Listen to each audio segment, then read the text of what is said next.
بسم الله الرحمن الرحيم. Bismillahirrahmanirrahim. Alhamdulillahi Rabbil Alamin.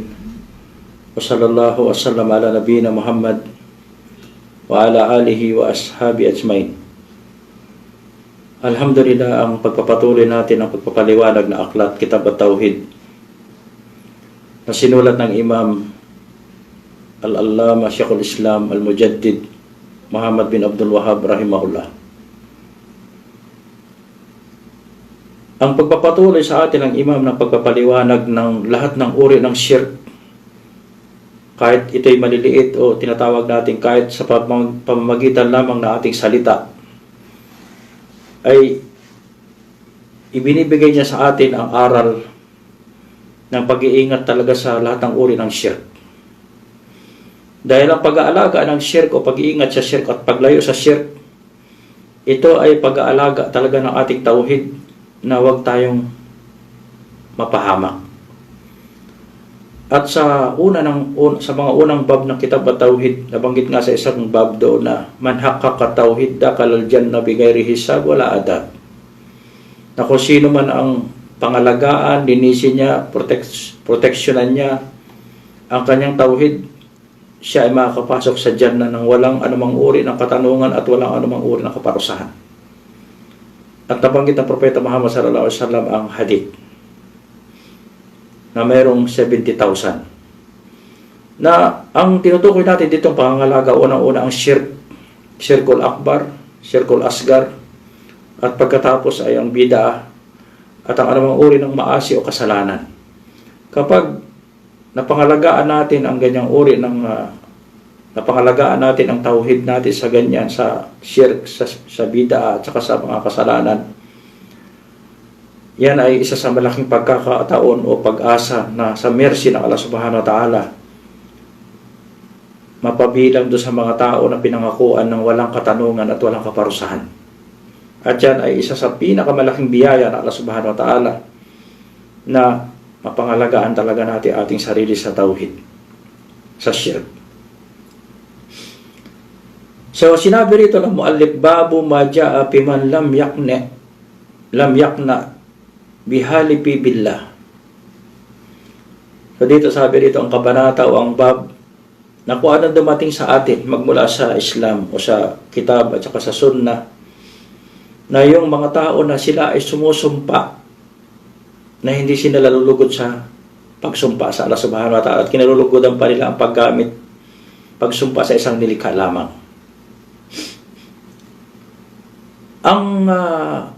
Ang halip o kasam na ginagamit natin sa Islam, halimbawa yung mga huruf al-kasam, waw, ta at saka ba, na sinasabi natin wallahi, billahi, tallahi, o kaya uksim billah, o I swear by Allah subhanahu wa ta'ala.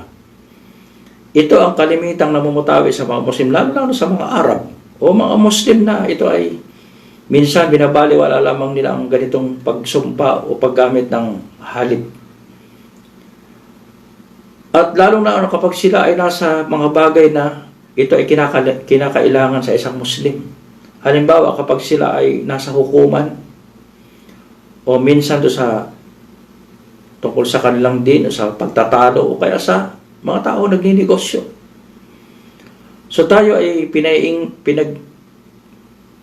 tinuturuan na ingatan natin ang ating dila sa ganitong bagay dahil hindi natin napapansin kung ang ating puso, ang ating iman o ating bilib ay pinapangalagaan nating mabuti na wag tayong magkaroon ng paniniwala sa anumang uri ng shirk. Maging ang ating kilos at maging ating dila, tayo ay tinuturuan ng Allah subhanahu wa ta'ala at ng Propeta Muhammad sallallahu alaihi wasallam na ingatan nating mabuti ang mga bagay na yan. Dahil ang shirk, ito ang unang-unang kasalanan. Ito ang unang-unang kasalanan. Pagkatapos ng akbar, asgar, pagkatapos bid'ah. Kaya ito talaga ang dapat nating pangalagaan. Ito ang pag-aalaga ng tauhid. Kaya sabi rito ng Rasul sallallahu alaihi wasallam sa hadith ni Ibn Umar, an Ibn Umar radiyallahu anhuma anna Rasulullah sallallahu alaihi wasallam qala la tahnifu bi abaikum Ito ang unang jumla. Sabi dito, ito ay divided sa tatlong jumla ang hadith. La tahlifu bi abaikum man halafa billah falyasduq wa man hulifa lahu billah falyarda wa man lam yarda falaysa minallah. Rawahu Ibn Majah bisanadin hasan. So ito ay nasa sunan ni Ibn Majah sa isa sa mga kutub al-arba, at sabi nga rito ang kanyang sanad ay hasan. So sabi rito, pinagbabawalan tayo, unang jumla na ito ay pinagbabawalan tayo ng Propeta Muhammad sallallahu alaihi wasallam na la tahlifu bi abaikum. Huwag kayong sumumpa sa pamagitan ng inyong ama. Ang ginamit dito, special talaga. Kalimitan kasi yan. Minsan, may mga tao na sa pagmamalaki nila ng kalang nasab o ng kalang salin lahi. Pinagmamalaki lang ang kalang mga ninuno, ang kalang ama, lolo, at sino man. Ang tawag kasi dyan, pag mula sa tatay, pataas. Minsan, kaya lang, minsan sa pamagitan na naman, inaabuso rin natin yung na minsan ginagamit pa natin yan kahit sabi natin mamatay man ang aming mga magulang. Wayado billah. Sa bagay, hindi natin maririnig sa mga Muslim. Kaya na narinig natin sa mga hindi mga Muslim. Kaya ito ay malaking kasalanan.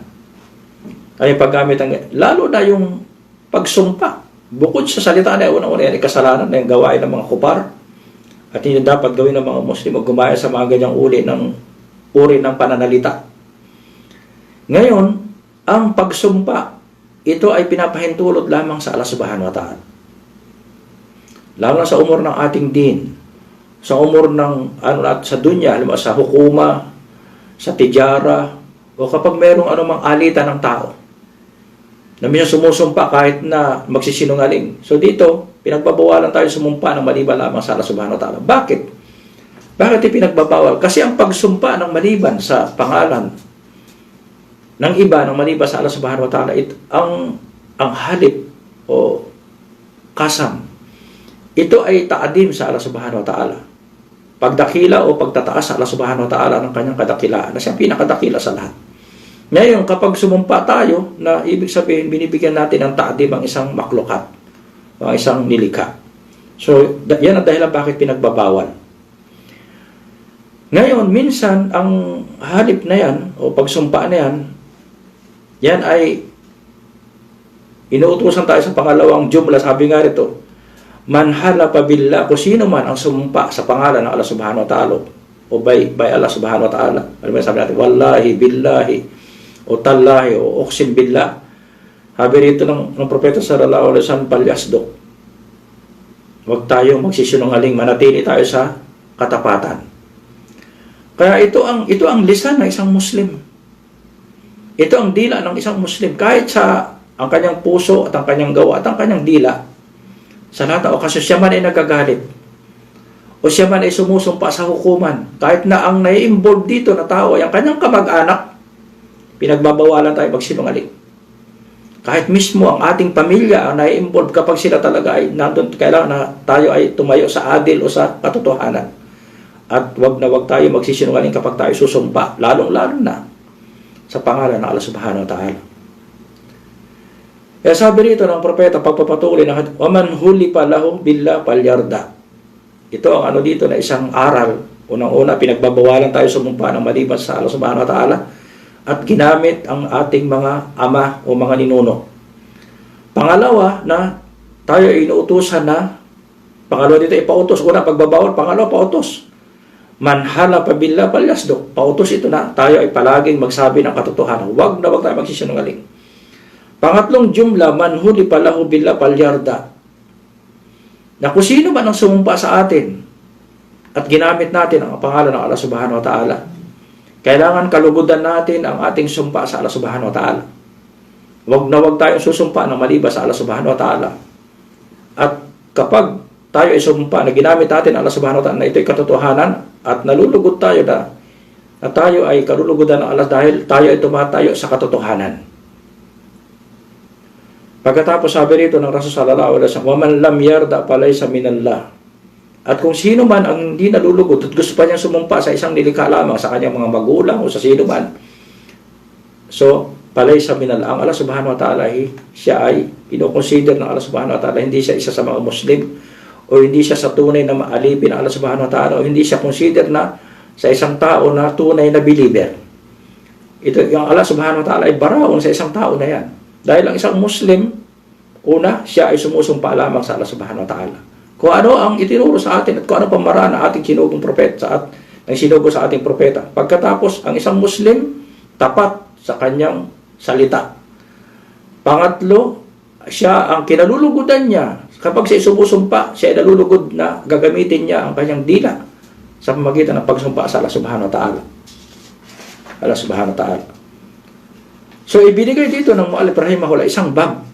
Isang bab, pero isang hadith lamang na alam natin na wajib sa isang Muslim ng pagsumpa sa Allah subhanahu wa ta'ala. Dahil ito ta'dim sa Allah subhanahu wa ta'ala. At pag pinagbabawalan tayo na sumumpa ng maliban sa Allah subhanahu wa ta'ala, at tayo inuutusan na manatili ang ating dila sa katotohanan, huwag tayo magsisinungaling. Sumunod na bab, dahil ito ay maigsi lamang, sabi ito, babu qawli ma sya'ala wa syi'ta. Sabi rito, ang kabanata o ang bab na ayon sa kasabihan ng maraming mga tao,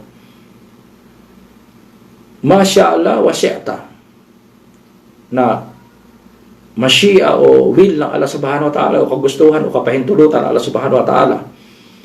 Alam natin ang unang-una ang mashi'a o ang will ng Allah subhanahu wa ta'ala, na ang bani Adam, ang human being at ang jinn, meron silang will. Kaya lang ang will ng isang tao o ng isang nilikha, hindi ito lalabas, ito ay susunod lamang sa will ng Allah subhanahu wa ta'ala. Sakop sila ng will ng Allah subhanahu wa ta'ala. Hindi katulad ng paniniwala ng mga Qadariya, Jabariya, sa maling paniniwala sa qadar na ang tao daw ay walang will. Na ang tao ay walang will. Iba naman sabi nila na ang tao ang gumagawa ng kanyang gawa. So ang lahat ng yan ay siya, paliliwanag natin mabuti sa bab ng qadar. So dito sinabi ng Allah subhanahu wa ta'ala, liman sya'a minkum ay yastaqim. So ibig sabihin, ang tao meron siya talagang will, meron siyang kagustuhan kung gusto niyang gumawa ng kabutihan o gumawa ng kasamaan.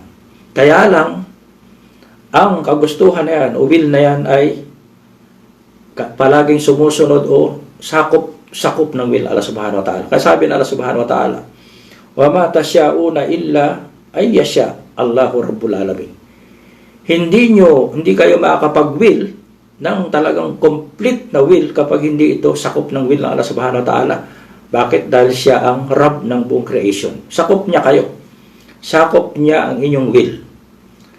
So kaya dito, pinagbabawal na ang tinatawag kapag tayo ay sasabihin natin, ito ay kapahintulutan, ito ay kagustuhan ng Allah, na itatambal natin ang isang nilikha. Sabihin natin, ito ay kagustuhan ng Allah at kagustuhan mo. Yung wow ang gagamitin natin. Ito ang pinagbabawal dito. Ito ang pinagbabawal. At babasahin natin yung mga dalil. Sabi dito sa hadith ni Qutayla sa Sunan an-Nasa'i, sabi dito, an Qutaylata radhiyallahu anha annaha yahudiyan atan nabiyya sallallahu alaihi wasallam. Si Qutayla radhiyallahu anha, isa sa mga sahabiya o babaeng sahaba ng propeta Muhammad sallallahu alaihi wasallam, al-Ansari. So niya rito, katotohanan, may pumunta na isang Yahud sa propeta Muhammad sallallahu alaihi wasallam. Pakala innakum tusrikun. So sinabihan niya ang propeta, kayo o ang mga follower ng propeta Muhammad sallallahu alaihi wasallam, kayo ay gumagawa ng shirk o nagbibigay ng katampal sa Allah subhanahu wa ta'ala. Pagkatapos sinabi niya kung ano yung shirk ng mga Muslim, sabi niya, taquluna ma sya'ala wa syi'ta. So ito binanggit niya rito na inasabi nila na ng mga Muslim, ma sya'ala wa, ginagamit ito wa, at kagustuhan ng Allah, will na Allah, at ang iyong kagustuhan. So dito na pinagbabawal na gamitin ang salitang wow. Kaya dito sasabihin dito pagkatapos pagpapatuloy ng wataquluna wal Kaaba. Sabi pa ng Yahud, at sinasabi ninyo masya'Allah wa syi'ta, at pagkatapos sinasabi niyo wal Kaaba. So kaya ang Propeta Muhammad sallallahu alaihi wasallam, paamarahum ng Nabi sallallahu alaihi wasallam, inutusan ng Propeta Muhammad sallallahu alaihi wasallam ang mga Muslim, ida arado an yahlipu, sabi niya, kung gusto ninyong sumumpa sa Allah subhanahu wa ta'ala o sumumpa, an taqulu rabbil Kaaba. So sabihin, huwag niyo sabihin wal Kaaba, lalagyan niyo ng Rabb. Kasi ang Allah subhanahu wa ta'ala ang Panginoon o Creator o Rabb ng sino man. Sabi niya, daglagay ninyong, hindi wag direktang wal Kaaba, sabihin niyo, warabbil Kaaba. So ito ang tama. Doon sa isa naman, wa antakulo masya ala tumma. Huwag niyo gamitin yung wow, sabihin niyo, tumma. Kasi ang wow, malaki pagkakaiba. Ang wow, equal, parang tambal o partner o equal ng kagustuhan ng Allah, kapantay ng Allah subhanahu wa ta'ala. Pero pag ginamit natin ang salitang tumma, ibig sabihin ito pagkatapos o saka o tapos na ang ano, ibig sabihin niya tartib, kasunod, hindi ka pantay, hindi ka tambal.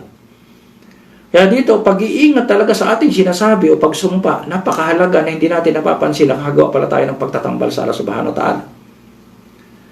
Kaya dito, minsan maaring kapag ang ano pa na yan sa puso na iniisip natin sa ating paniniwala, sa ating akida, sa ating bilib, na mayroong nilika, nakatambal ng kagustuhan, maaring yan ipapunta sa major shirk.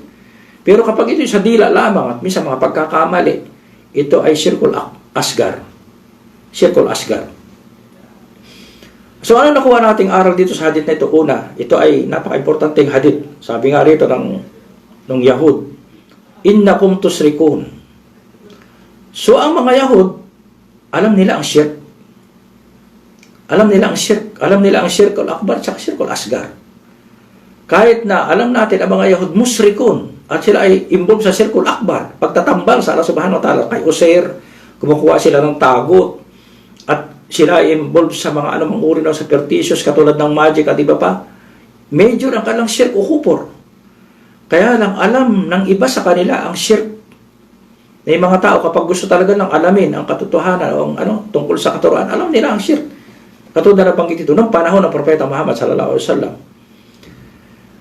At ang propeta, makuha natin, una-una alam ng mga Yahud ang shirk. Pangalawa, nakuha natin na ang mga Yahud o ang isang kafir o ang isang disbeliever, kapag totoo ang kanyang sinasabi, pwede nating tanggapin. Pwede nating tanggapin. So, ano ang ibig natin sabihin dito? Ito ay dapat malinawan tayong mabuti. Na ang katotohanan, pwede nating tanggapin kahit kanino. Kahit ang tao na ay kafir o Muslim na minsan may mga makasalanan. Dito sa hadith na ito, na ang Yahud na nagsabi na kayo mga Muslim ganito, kayo na-involve sa shirk. At nung sabihin niya kung ano yung shirk ng mga Muslim, ang itinama ng Propeta Muhammad sallallahu alaihi wasallam, tinanggap niya ang ano ng Yahud, ang katotohanan at tinama niya ang mga Muslim.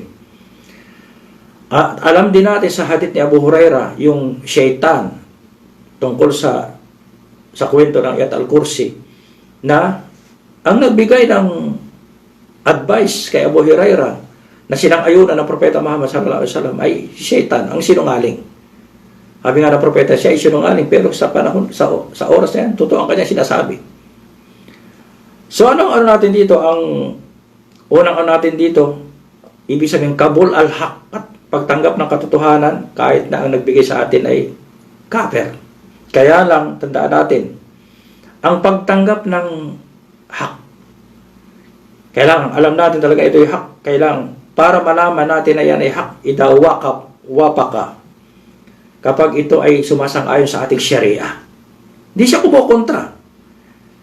So, yan ay alam natin na yan ay katotohanan kapag hindi yan kumukontra sa ating sharia, sa Islam, sa Quran, sa Sunna. So, pwede natin yung tanggapin. Katulad na nabanggit nga rito, ito ay shirk. So, tinanggap ng propeta dahil ito ay sumasang-ayon sa teaching ng Islam. Hindi ito kumukontra. Yan ay sinasang-ayunan ng Quran at ng Sunna. Pangatlong masail dito sa issue na ito ng Yahud, na ito ang sinasabi ng iba na pwede tayong kumuha ng ilm sa mga taong dalal. Ito ay maling pangitin, maling pangunawa.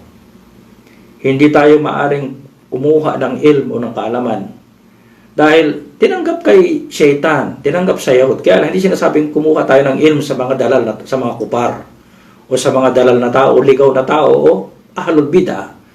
Lalong-lalo mga kupar o musrik na tao, kahit Muslim na nagkiklaim na involved sa shirk o involved sa bid'ah, Hindi tayo pinapahintulutan.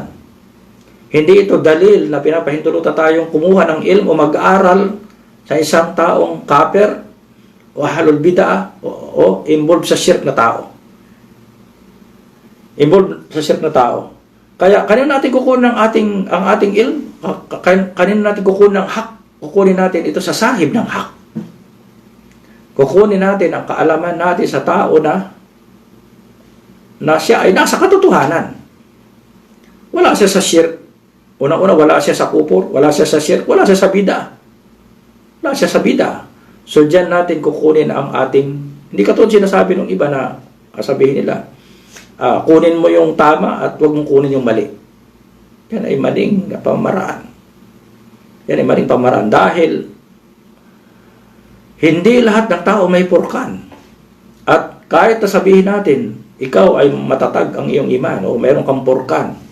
May mga taong mayroong sihir ang kanilang dila na maaring madala ka sa dalal o sa kupor o kaya sa shirk sa pamagitan ng tamis ng kanilang dila.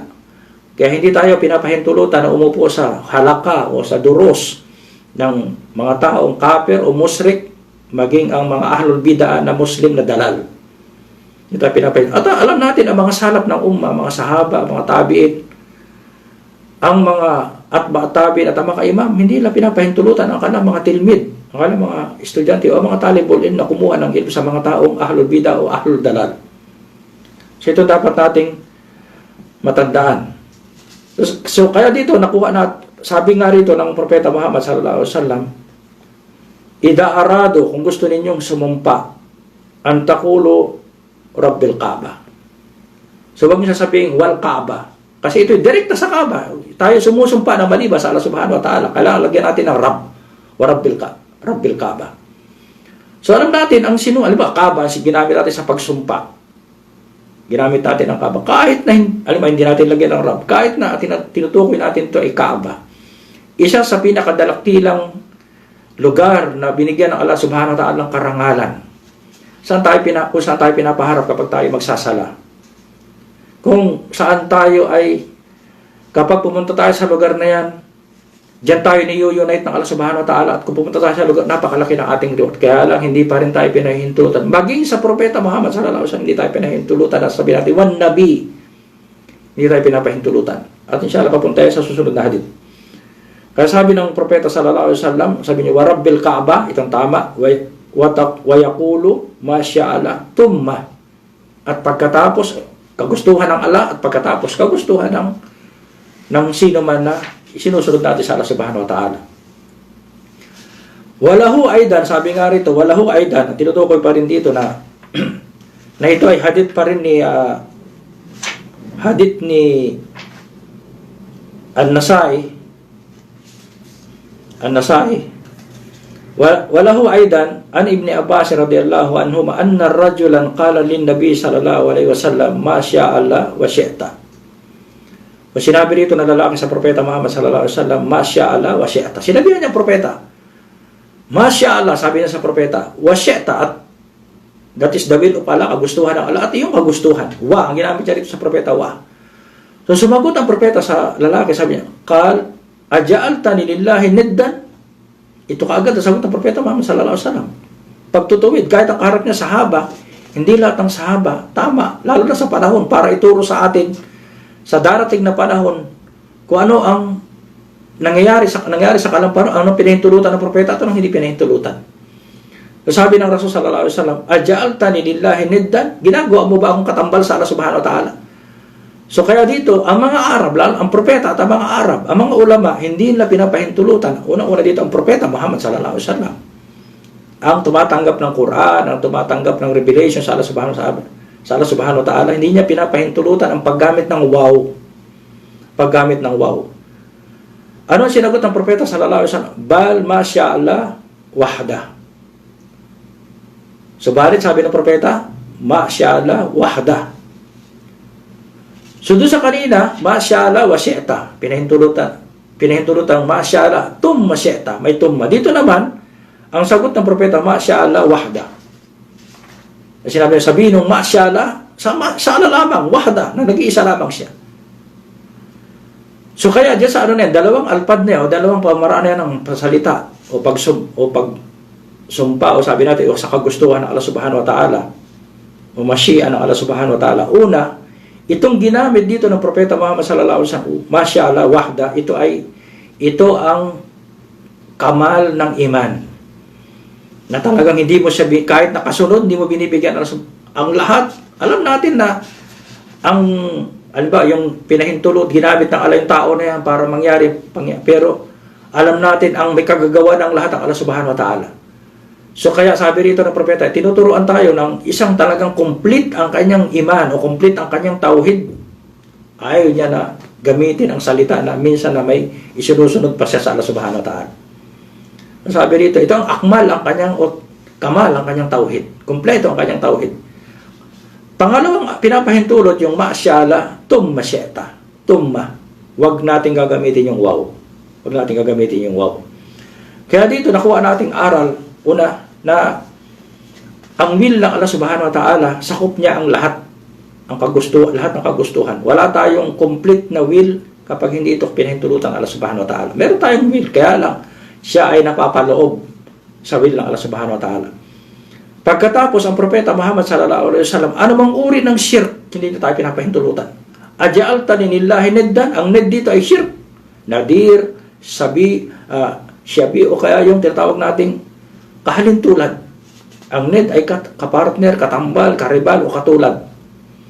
So ang propeta Muhammad sallallahu alaihi wasallam, maging sa pamaraan na ating pagsasalita, hindi niya tayo pinapahintulutan. Talagang pinapangalagaan niya tayo na huwag tayong ma-involve sa anumang urang isip. Pangalagaan natin mabuti ang ating tauhid. Ito ang ibig sabihin sa atin ng propeta sallallahu alaihi wasallam. Aja'altani lillahi niddan, sabi niya gano'n. So kaya ito ang buhay ng isang Muslim. Ito ang buhay ng isang Muslim na unang-una para talagang matiyak natin ang ating kaligtasan sa akhirah, sa kabilang buhay. Ito ang unang-unang lagi nating babantayan.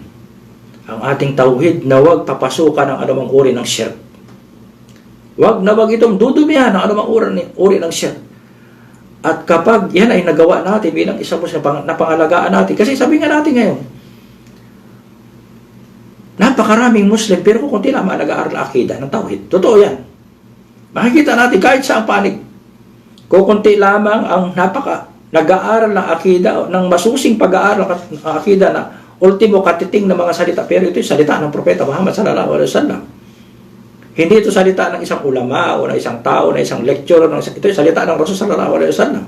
So kaya ibig sabihin, ito ay napakalapit aral at pawaid sa ating mga Muslim.